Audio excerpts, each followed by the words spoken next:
until you achieve God consciousness, you're at the mercy of others, and they have appropriated your divinity and your knowledge and what I call the God mind, and sold it back to you.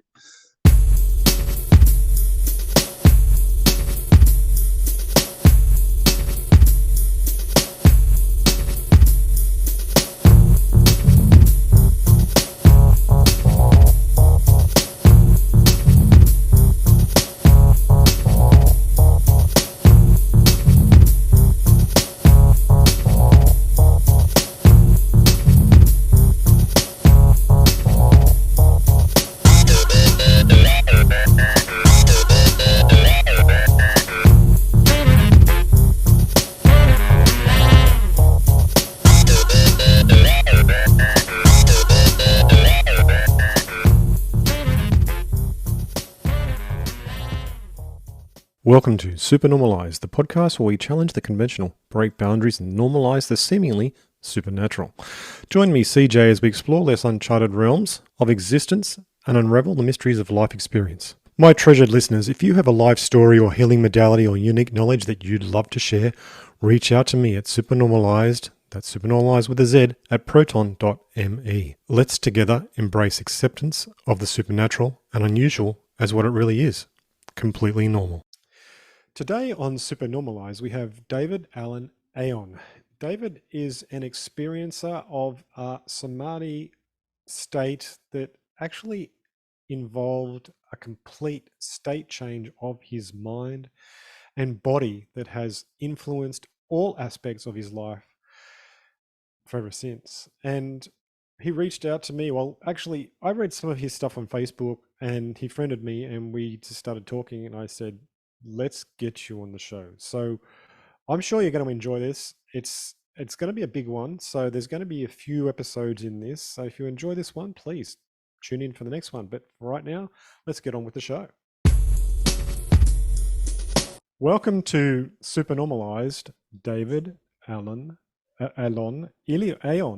I'll say that again. David Alan Aeon. So David, where did you get your name? Because I know that's you're like almost like a pseudonym to protect you in some ways. Well, David Alan Aeon is a name I derived from after my studies of Gnosticism. Yep. I needed a new one. My old Facebook handle was Grapes of Thoth, or Grapes of Thoth. Yeah. Which was a reference to the Egyptian god Thoth, who was said to bring learning, wisdom, the techniques of agricultural construction, architecture to humanity. And they were misused or used. So the grapes or the fruits or the consequences of these intellectual gifts is called karma. We reap what we sow. Yes. So the grapes of Thoth has also a reference to the biblical passage where it's said in Matthew, God is grinding out the vintage where the grapes of wrath are stored.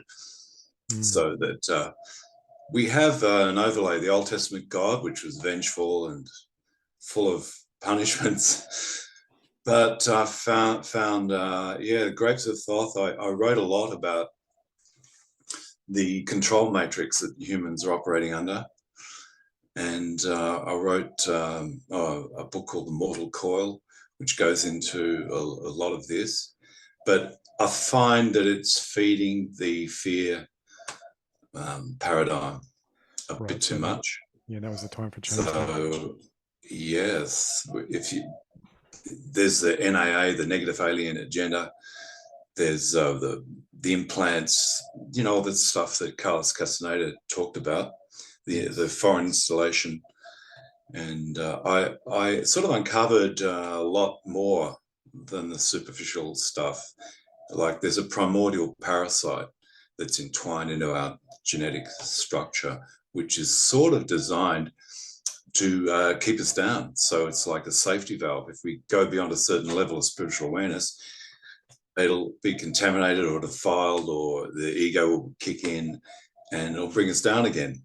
So this is a mechanism which is making it very hard for people to ascend, and to take on their own sovereignty in their own God consciousness, and it's by design. So Wow. I That's an awesome wanted to, yes. Go on. So, okay, so tell us some of your background story to your life, because I mean that even that explanation then just opens up a whole can of worms, so to speak, of understanding. So maybe we should get rounded out with who is David and how did David get to where you are now? Well, I was born a long time ago in Sydney, in a Yeah. place called Sans Souci, Sydney, which is Mm. South Sydney. It's also French for without care. But I was brought here at the age of 3 by my parents who divorced. I lived with my grandmother, and my grandmother was like, I don't know, the witch out of Hansel and Gretel. She just kept me in that environment, and I was not allowed contact really with the outside world much. I went to Toorak Central School, which is school in a sort of affluent suburb. Yeah. But my grandmother kept me confined, and I was brought up on Charles Dickens. Right, so the first book I ever read was, I think, David Copperfield. In fact, I was named after David Copperfield. Yes. And I found that in that environment, my mind was free to explore the non-conventional realms.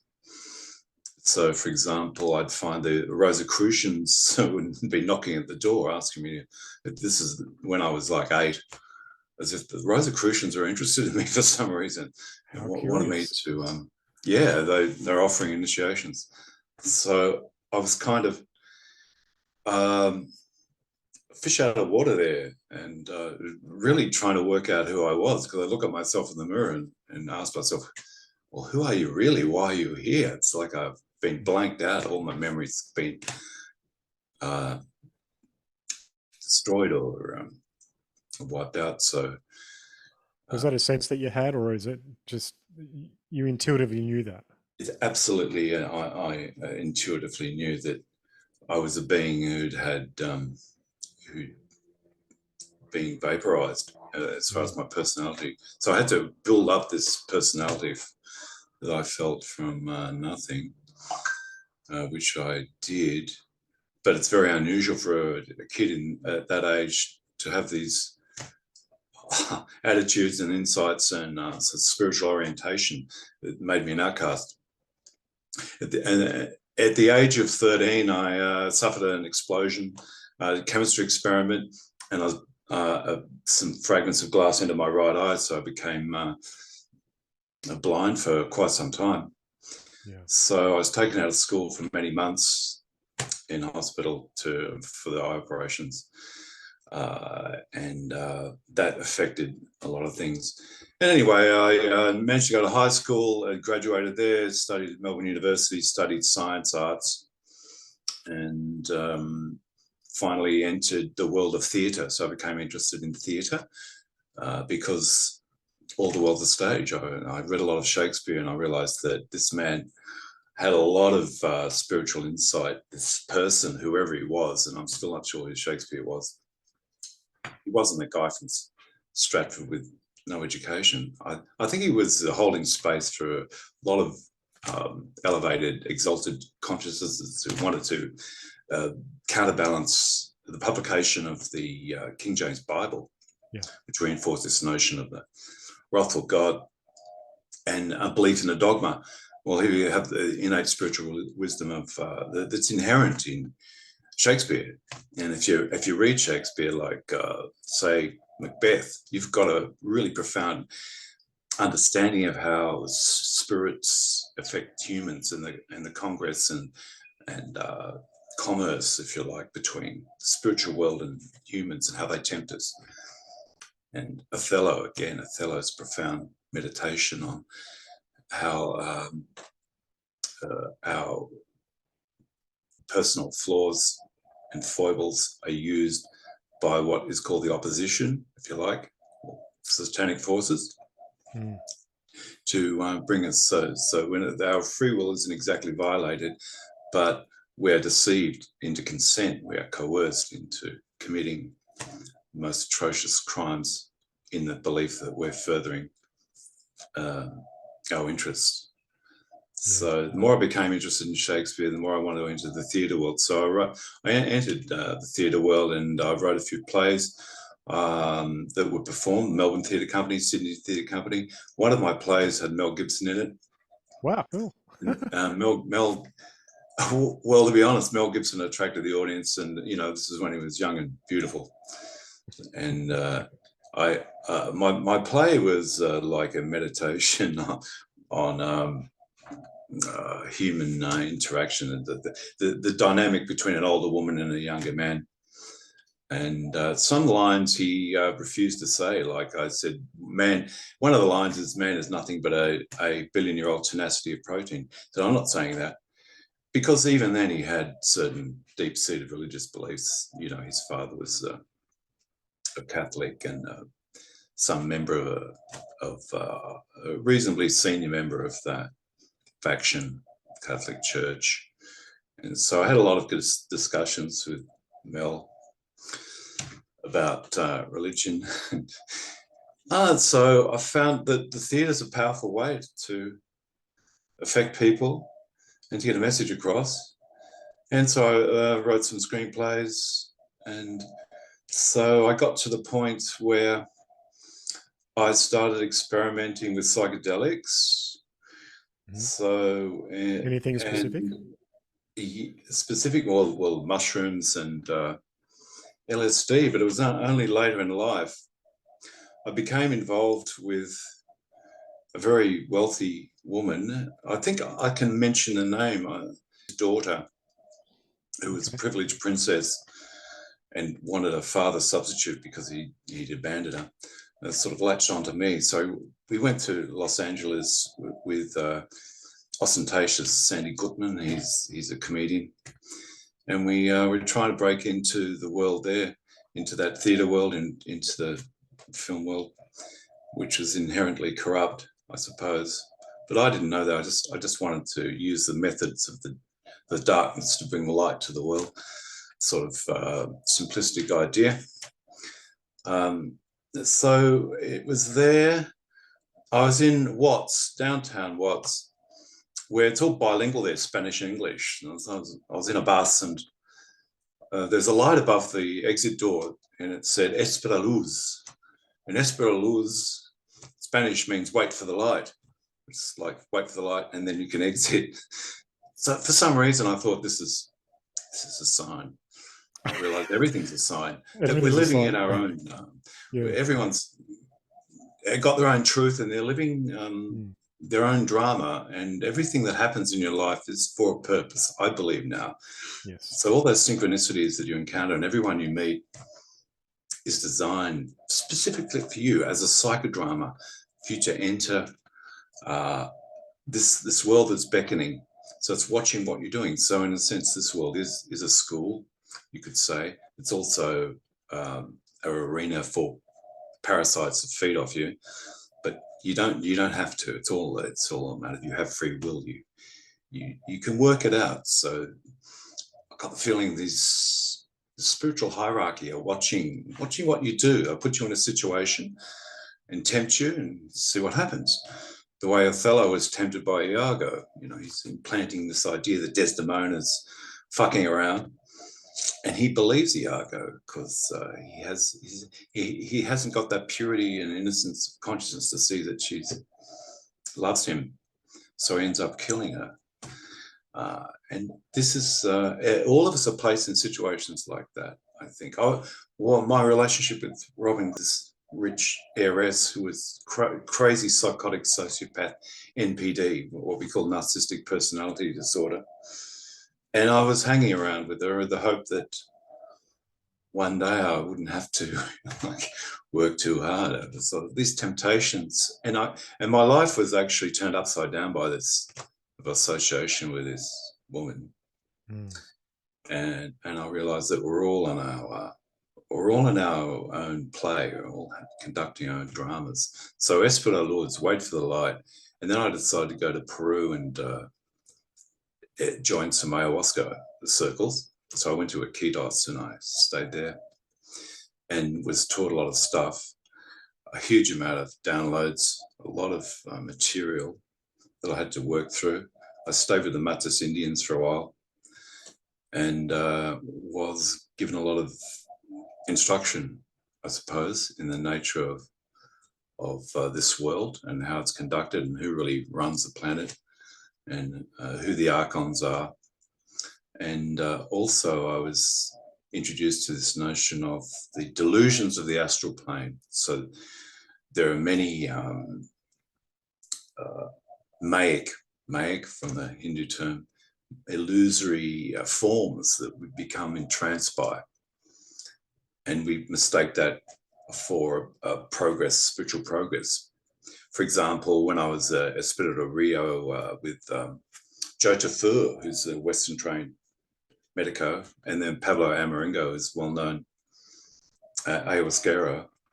And before I started, when you arrive there, they give you an emetic.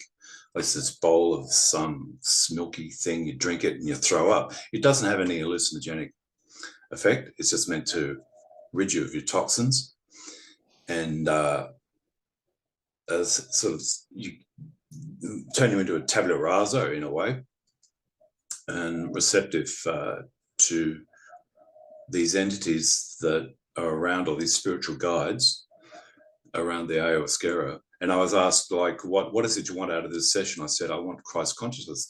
Well, Christ consciousness is, to me, is a sense, a somatic sense where you understand that there's only one consciousness really, and that everything else is, everyone's just a fractal or a subdivision of this consciousness. That's called Samadhi. Now, I already had a Samadhi in Sydney, in Angel Street in Erskineville, of all places. How appropriate.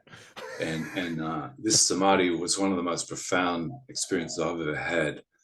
And I was just flabbergasted because the lesson was palpable. You know, you have an intellectual understanding of the unity consciousness, but when it actually occurs, when you're undergoing it, you realize infallibly and on the pulse and in your blood and every particle that, you know, you are God conscious. There is only one consciousness. This is what was brought home to me. And not only that, the whole universe is constructed out of consciousness. That's a profound sort of lesson. And while I was in Samadhi, I felt the presence of this being on my right side. Definitely, like, I attracted this being, and I said, well, show yourself, reveal yourself. Who are you? And it didn't at that time, but I definitely felt my progress was being monitored. So, yeah. Just to backtrack, I'll finish off the Iquitos business. The Iquitos, while I was there, I went to many circles with various brujos. Some were brujos. Are you familiar with the brujo term? Yeah. And David Slocum, I really enjoyed his. I was doing way up into the rainforest with him, and that was an amazing experience because he wasn't using chacruna. Yeah, I don't know if listeners are familiar with how ayahuasca works, but ayahuasca is just the MAOI inhibitor, and the DMT source can be anything really, but it's traditionally chacruna. But David Slocum didn't use chacruna. He used something else. I don't know whether I want to say what it is, but it's very powerful and it's a very different experience. And during the circle, I saw these green beings, like these manifestations of the Amazon biosentience. Wow. And it was really beautiful because it's almost like you're going to a show and they say, before the show begins, here's a word from our sponsor. And I was told, you have to do something about the Amazon. The Amazon's dying. It's been polluted and the indigenous are being wiped out. Could you please help? Oh, like there's this voice in my head, perfect English voice, not like, well, for starters, how come it's speaking perfect English? That's strange. I thought it might have a Spanish accent at least, But anyway, I thought, oh gosh, well, I'm going to have to repay, what I'm being shown. There is, I should repay it in terms of saving forest or doing something for it. And so I stayed in the Enochian and hang out in the Yellow Rose, which is a famous restaurant in Enochian with the others. And I noticed there's Americans there, and this guy, he's heard the same voice, and he's there doing the same things. So we decided to go upriver and start at least just getting rid of all that filthy garbage there. And there was absolutely disgusting amount of garbage being dumped in the Amazon. So that's a start anyway. But there was little I immediately thought I could do, because I was concentrating on my own spiritual growth at the time, trying to integrate all these plethora of spiritual experiences that I was having. And the Ketos episode was just one, because I've had these other experiences in the past with the LSD and mushrooms, where I was shown amazing things. Like, for example, I was shown this. I was given a vision. So there's visionary experience. If anyone's ever read William Blake, like The Sick Rose or something like that, these visions of heaven and hell, well, they're accessible, but sometimes they're given to you as an act of grace. You don't ask for them. It just happens. You're just shown that. And it's like a child being taken by the hand. Here, show, this is it, this is that. And one of them, there was a poster of this is a map. It was just an atlas or something, a map of the world. And I looked at it, and just endless swirling configurations. And I could see this couple dancing around, swirling around, like, that flamenco thing, or what's that savage dance they have in Spain where it's really erotic but at the same time violent. I forgot the name of it too. Yeah. So she's being whirled around by this guy, and as she's screaming, all these islands are coming out of her mouth, and they're creating other worlds. I thought, well, that's interesting. But what does it mean? And I've had a lot of these. I don't want to go on about it, but I had a lot of these visionary experiences that I felt were significant, but I couldn't put them all together until I came across Enochian magic, like a book by the Schulers called a workbook on Enochian magic, and I saw that all these visionary experiences are actually entries into ethers. So one of the ethers was the 11th ether, which is called Vita. And they described exactly what this passage from Dr. D's workbook on Enochian magic described this vision I had. So I thought there's a kind of coherence in what's going on. It's not just random stuff, but there's an initiatory phases where you're ushered into levels of duality. So you've got 30 ethers, and each one represents a further removal from the dualistic world. So the most dualistic is the bottom one, the one we're in. And as you go further and further up, you see less duality and more unification, and you see these archetypes forming, and you realize that as above, so below is one edict, but it's not quite like that. It's like the blueprint of what happens in the 3D world starts in these upper worlds, and these form the blueprint of manifestation. So there's these hermetic principles. So you start with nothing, and then activated by thought and purified by consciousness, you create manifestation. So you've got a circle, and you've got a square, which is a physical manifestation, then a triangle, and then a circle around that. So the manifestation, you start from nothing and you end with a circle, start with circle, and you have a circle, but it's at a higher iteration. So I started going through all these exercises, these Enochian exercises, and the Enochian magic system has a watchtower. So you've got these watchtowers, all sort of quadrants, and the quadrants are divided into quadrants, and they have letters in them. And as you trace them, you invoke these beings. So, for example, the sigil for Aduapate is like that, Aduapate. And sometimes you don't actually have to utter the name. It's called vibrating the name. So you don't vibrate the name necessarily. You can just do the sigil, just do this gesture, and Aduapate appears in your consciousness, and you're having a conversation. It's called holy conversation of the HGA, the Holy Guardian Angel, which is like, I don't want to mention his name, but he's a well-known necromancer. His name starts with C. His initials are AC, and he was prevalent during the 19th century. And he's quite famous. He's once called the most evil man alive. However, he's the one who wrote The Vision and the Voice, where he went through all the ethers with a man called Mud. He started in Morocco and worked right across North Africa, and opening all the ethers, the 30 ethers.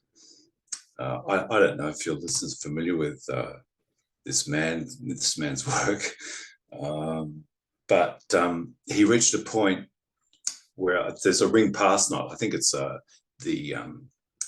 21st ether. It's guarded by a demonic being called Corazon.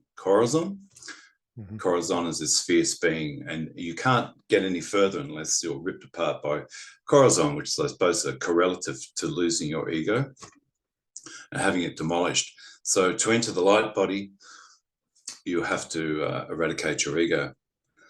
And I thought, what's happened to my life up to that point is really, I'm just moving through these ethers. Like, I might think that they're random biographical incidents and interactions, but really what's happening is I'm moving through these initiatory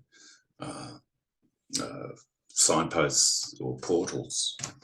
And that's how I became interested in Enochian magic. And so I've talked a lot. So do you have any questions? Or? Oh, no, that's all good rounded out information. I mean, it's good that you've actually covered all of the story that's built you as you are now, and it's very interesting that you've had such contact with the Enochian angels through your study as well. Now, did you do that as like a ritual sort of study yourself? I mean, you were obviously studying from a book, and in doing so, did you end up formulating a way of doing it yourself outside of the book itself? Oh yeah. I got myself the magical weapons, mm-hmm. the wand and the mirror and the rest of it. But my subsequent experiments were on the dance floor. I developed a thing called accelerated Tai Chi, where I would go to a doof, and doof's my religion actually, go to the bush and listen to some psytrance. In the days when psytrance was sublime, and now it's just degenerate. Late 90s. I don't know what happened to it. But anyway, I'd be out in the bush. That was late 90s, wasn't it? Huh? Late 90s? Late 90s, exactly. Yeah, I was I want to talk about the late 90s because something really profound happened in that period. But anyway, yeah, I'd be out dancing and performing these sigils. I'd be behind someone and invoking Habirio and Aduapate and all these Enochian angels while I'm dancing with my gestures. Yeah, I probably saw you on the dance floor. Yeah, probably, yeah. Was this up in northern New South Wales? Northern New South Wales and Victoria and places like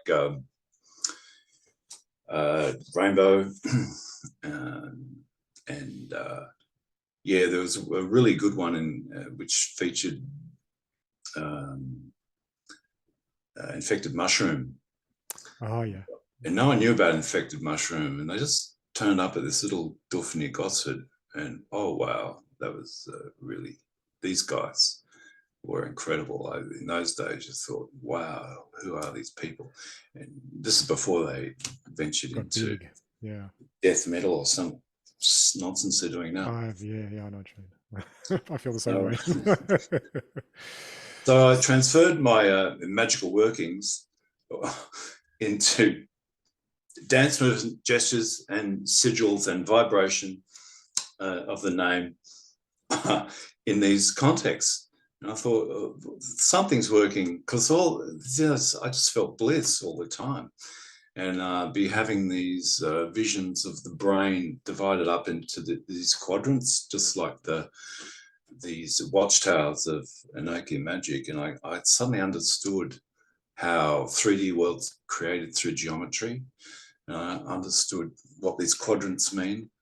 And it's not something I can even express intellectually, but as this knowingness came, so I was inviting these consciousnesses into my being, perhaps foolishly, because I realized there are lots of dangers of attracting lower astral entities that make trouble for you, and also the dangers of Messiah complex, megalomania, all sorts of things. The higher you go, it's another level, another devil.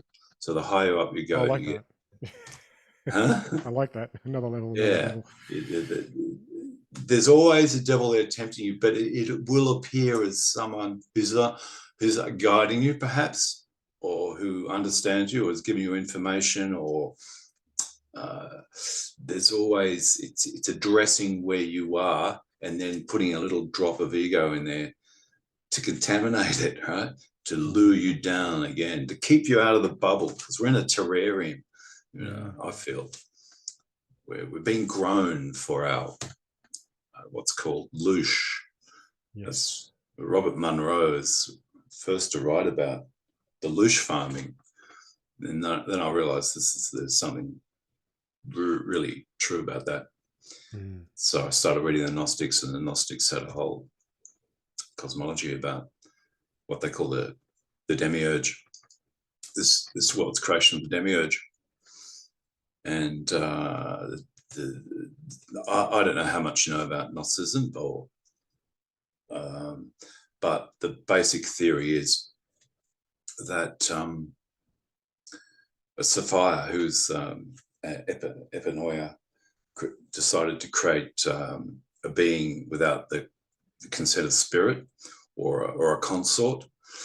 And so she enlivened the inorganic matter and created this dark being called Yaldabaoth. And Yaldabaoth was the original demiurge. And Yaldabaoth created the Elohim and creatures like El Elya and Yahweh and Baal and all these other lesser entities that presented themselves to humanity, and humanity mistook them for gods. But as everyone knows, the opening of the Bible is, in the beginning, the heavens and earth were created by a group of Elohim, like 7 entities. And not only were they plural, they're also feminine. So but the Bible's being mistranslated. If you look at it, and Mauro Bellini has done all the work on this, that every time God is mentioned in the English translation, you should be reading like Yahweh or El or Elohim or the Tetragrammaton, and there's nothing. God's not part of it. God is the initial source of creation, as the imperishable, It's outside living of that. being. He's not in the Bible. It's all in the Old Testament. It's all this battle of weird stuff. And when in Exodus Moses is told to climb Sinai, and he's got this voice in his head, right? Yeah, obviously they're hearing this voice. It's not. We'd say they're psychotic or schizophrenic, but he's hearing this voice, and I've heard it myself, saying, "Do this, go here, and we'll show you something." So he goes there, and the voice tells him, "Well, I'm your God, and I'm a god of the plain, and you shall have no other gods." Well, clearly that means like the world's been divided up into like 12 sections, and it's each has its own governor. Yahweh controls the plane, I think, and Ashtaroth controls the mountains. And anyway, Yahweh's saying, "You're my God. Forget the others. We're gonna conquer these other regions, and I'm going to show you how." Well, Moses says, "Well, that's all very well, but show me that you're going more powerful than Baal." So the voice says, "Come back tomorrow, and don't have any beasts of the field on the mountain. Don't have any humans, because I'm going to show you something that could, if it's done improperly, you'll die." So Moses goes up there, and he makes sure there's no other humans around, and he sees the burning bush. Well, I think I've got a theory about the burning bush being some sort of plasma bowl, some sort of plasma orb of high technology. And some people say it's the acacia bush, and he was high on acacia. Well, I don't like that theory. No, that's too materialist for me. That's too materialist for me to assume it's that level. No. Yeah, that's right. Anyway,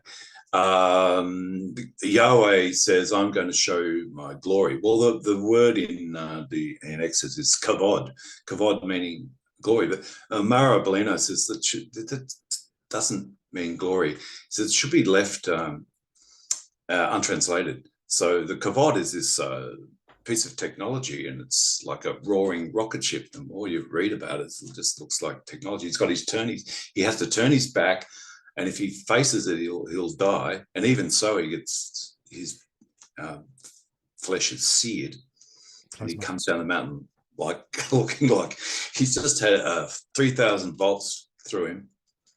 So the kavod and the ruach. So the ruach is breath. It's translated. It's always spiritualized in the Bible. So the kavod's the glory, and the ruach is the breath of the Spirit of God. But actually, if you read it, you're talking about technologies. The ruach is this blast. So incredible blast. So the more you read it, the more you realize it's a advanced technology that this primitive tribe are being introduced to. So I think that so you're accessing this information on the dance floor and changing reality for yourself and the people around you, just as a duty to life. Yeah, I guess. Are you being ironic? No, no, you're not. Okay. No, I think that's what you're doing. So yeah. Oh, good. Thank you. Yeah. But I was having fun. I was in complete bliss and joy. You can always have fun and change life. I mean, that's fine. But it's not all joy, because there's always a payback. So, well, the thing is, as you get more information and more understanding, then you get to see more. And the problem is, when you see more, then you see more of the other side. And I guess that's what was happening to you as well, as you, like you said, another level, another devil, and the complexity of that probably came through as well. Yeah. There's we think we've reached complete understanding, but no, we're just being toyed with. Until you achieve God consciousness, you're at the mercy of others, and they have appropriated your divinity and your knowledge and what I call the God mind, and sold it back to you. Right. That's what's happened to humans. They've been hijacked. Their divinity's been hijacked, and it's been resold to them. It's a bit like the big pharmaceutical companies like this. Your immune system is faulty, right? So God didn't know what he was doing when he made it. You need this little bit of technology. And in fact, what we're going to do, your immune system's failing on all fronts. So we're going to just take away all that everything, and you're going to need us. You're going to need constant upgrades, or you'll die. And that's what people are being told. You will die if your child doesn't get vaccinated. You will die. That's what they're told. Yeah, but then they're preying on everyone's fears. Like people have this massive fear of death, and it's just because of all the materialism that's been thrust into them. It's like you are just material, so you're going to die soon. You watch out. And there's nothing beyond death. Yeah, exactly. So it's a fear paradigm, And anyway, what's this association of consciousness with the material realm? The Platonic insight is that consciousness is prior. The world of form is prior to manifestation, and to think that consciousness is an emergent property of the body is actually a satanic idea. That's delusional, really. I mean, how can that be? Seriously. It doesn't make any sense in biology where consciousness has been taken out of the equation, like they pretend consciousness doesn't exist or it's unnecessary. We've just got crude mechanistic biochemical reactions. Well, that's just nonsense. The human cell is replete with consciousness. Everything that happens in the cell Yeah, seriously. mediated by He's really consciousness. messed up a lot of things. So I got to ask you, what do you think God consciousness is then, if that's what we're ascending to and aspiring to? Well, that's source consciousness. God consciousness is that multidimensionality that every human being has. In fact, the human being is unique in it's kind of like a confluence of all these types of interdimensional consciousness comes into the human being as a monadic intersection. It's quite profound. So that what is God? What is God's consciousness? Well, this is a question that everyone has to discover for themselves, because everyone has their unique, it's the old cliches, as many human beings there are, that's how many paths there are to God. But there is only one consciousness. What I discovered in Angel Street was there is only one consciousness, but there are refractions, bifurcations, subdivisions, and fractal octaves of it. But you can achieve a level where you understand that there's only one consciousness. Therefore, there's absolutely no point in dyadic, dualistic thinking, because when you hurt someone, you're hurting yourself. Yeah, because it's just pointless. But there are forces that want to keep us in the low vibration of dualistic consciousness. In fact, I think from the point of view of the, like you want to call them the archons or the Anunnaki, or whoever you want to call these baleful beings, and they do exist, is that they see the human race as a biomass for the secretion of one thing, the thing that gives them a high, which is dualistic consciousness.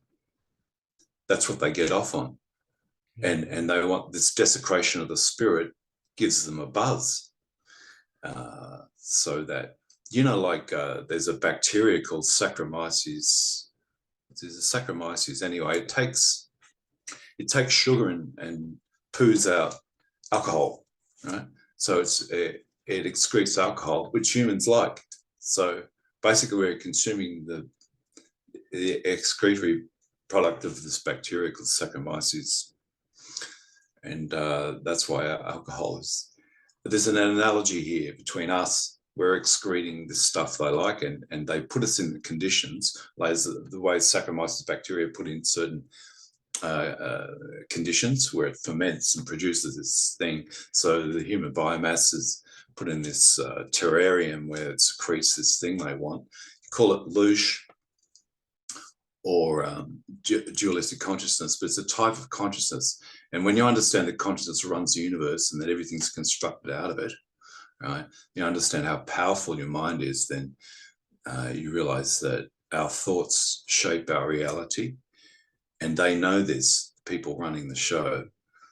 And so they try and leverage their control over the mental realm. So they control what's called the manas, which is like you've got the etheric, the physical, the etheric, the mental realm. The mental realm, you're not your mind, your thoughts, and you're not your body, but you're not your thoughts either. So people think, well, I'm this biographical entity and I've had these thoughts and that's me. Well, it's not them at all, because most people have mind control. So their thoughts are shaped by these beings.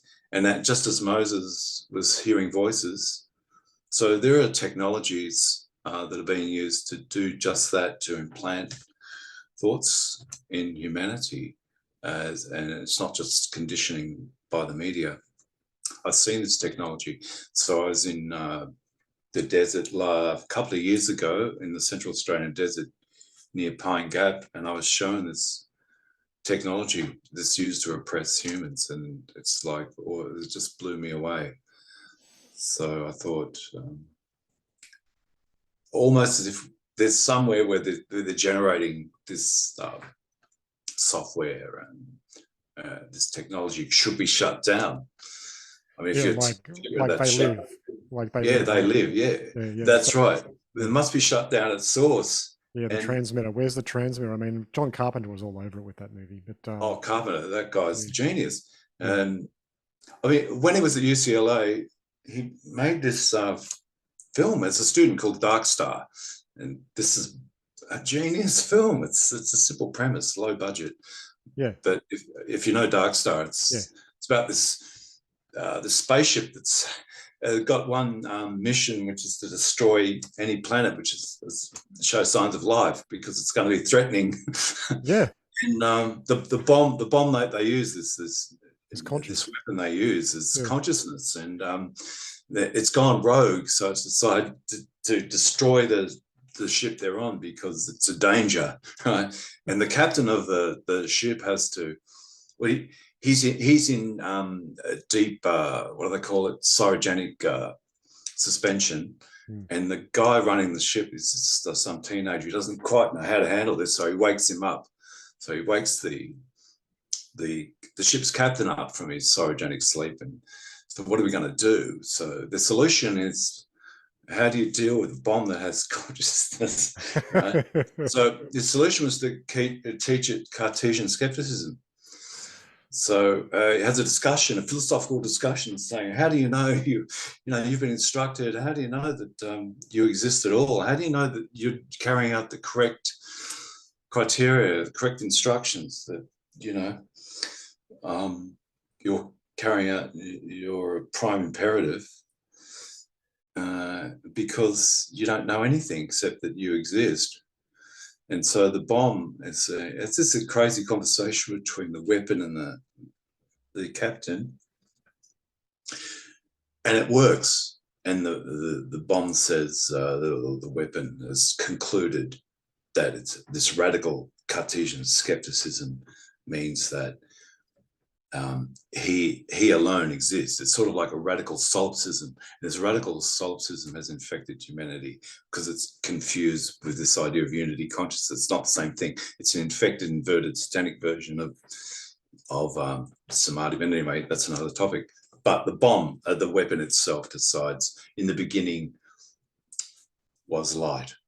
And that's when it decides to ignite. So the last frame of the movie is this blinding light. It's destroyed the ship, because it's, rather than this solipsistic idea that it's everything, it's going to destroy everything. And if it destroys everything, then it alone exists. That's what it wants. So that's a service to self concept that's instantiated in the film. That there are these entities that serves to self. Everything else must be destroyed, and they're the highest form of consciousness.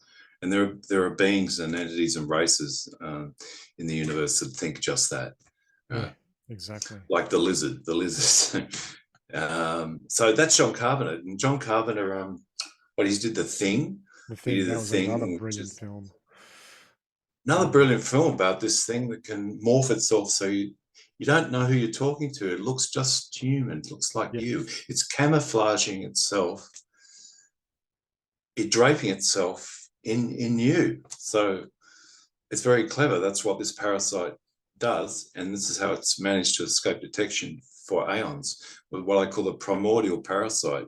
It's always there. It's mimicking. It's copying you. And I mean, because it's so removed from the divine, it can't create anything, but it can replicate you perfectly. And that's John Carpenter's thing. And then, of course, there's They Live, which is, So when John Carpenter was interviewed, he's very modest, and he denies that these Gnostic interpretations hold water.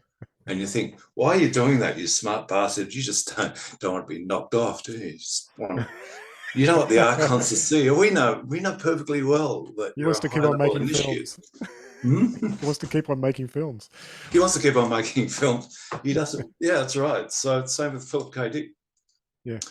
So, but Philip K. Dick actually died young. He foresaw his own death, and I think he brought too much attention to himself. I don't know. That guy's another visionary genius. Absolutely.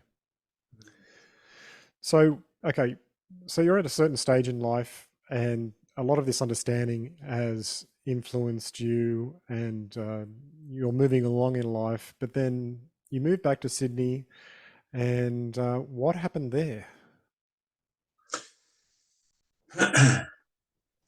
Well, it's like a dark night of the soul, and I was having trouble with my ex-wife, my children. I wasn't allowed to see them, and I felt propelled into this periphery of acuity. And I was hanging out with these theatre people, these film people, like the Hey Dad, all the cast of Hey Dad. The Chris, I used to hang out with him. We used to go out and do cocaine and pick up women. But it's all pretty empty. And so anyway, one day I was told, there's a voice in my head, right? Like Moses hearing voice of God. This voice told me what I had to do. Just get in the car and drive to Bondi Beach, and I'll show you where you really are. Right. Right. So that's what I did.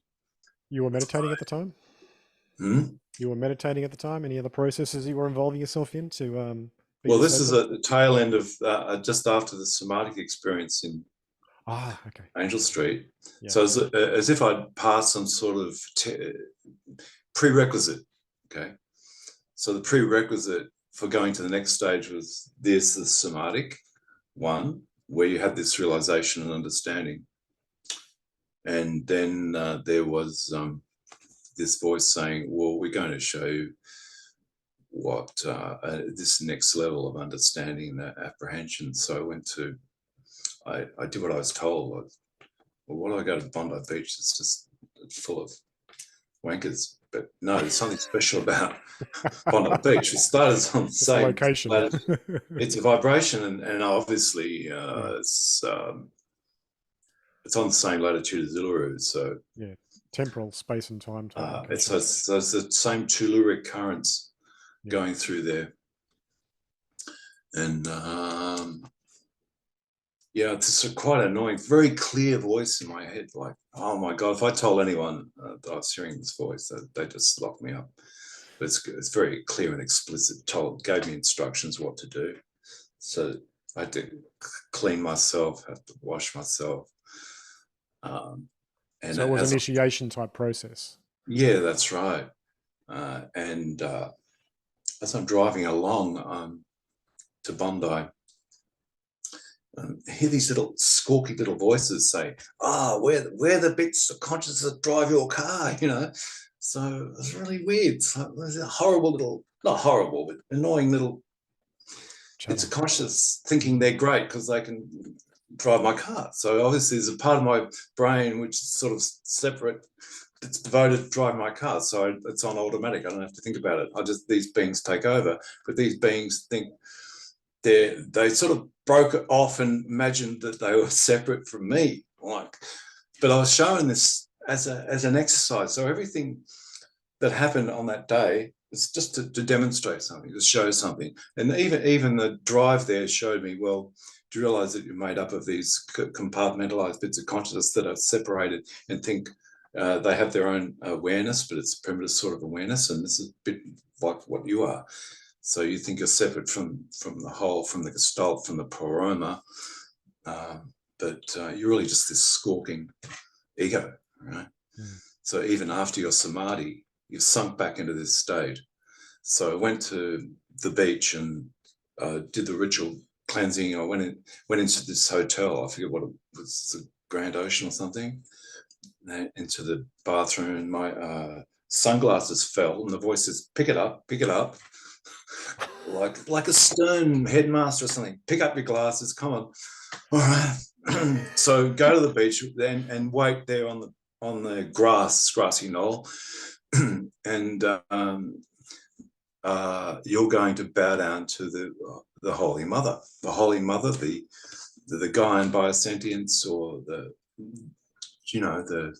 Earth, the what Lovelock called I suppose you call it Gaia, or the Holy Mother anyway. There's this reverence, this voice required me to have reverence for this, for the Mother.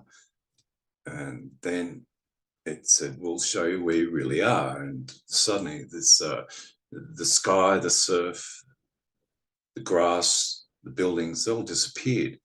And they're replaced by what's called what I could call this vault of heaven. And these supremely beautiful angelic beings were aligned in like the halls of Amenti, and they were worshipping this supreme light. And I was flooded with bliss. It's I don't know, these colors that I've never seen before, and these feelings I've never experienced before. And it was just supremely humbling. Brilliant. And I simply was told, oh, here you are. Look, congratulations. You're the first person this century. And that was in 1999. So to be introduced to this. But I subsequently realized that people like, I don't know, Lisa Renee, I don't know if you know her, a lot of other people, they've had these experiences, these spontaneous Kundalini awakenings and these revelations in that period, 1999. In that time, they were making The Matrix in Sydney with Keanu Reeves. And I don't know, subsequently been told that there were portals opening at that time, but they've since been closed because not enough people had woken up.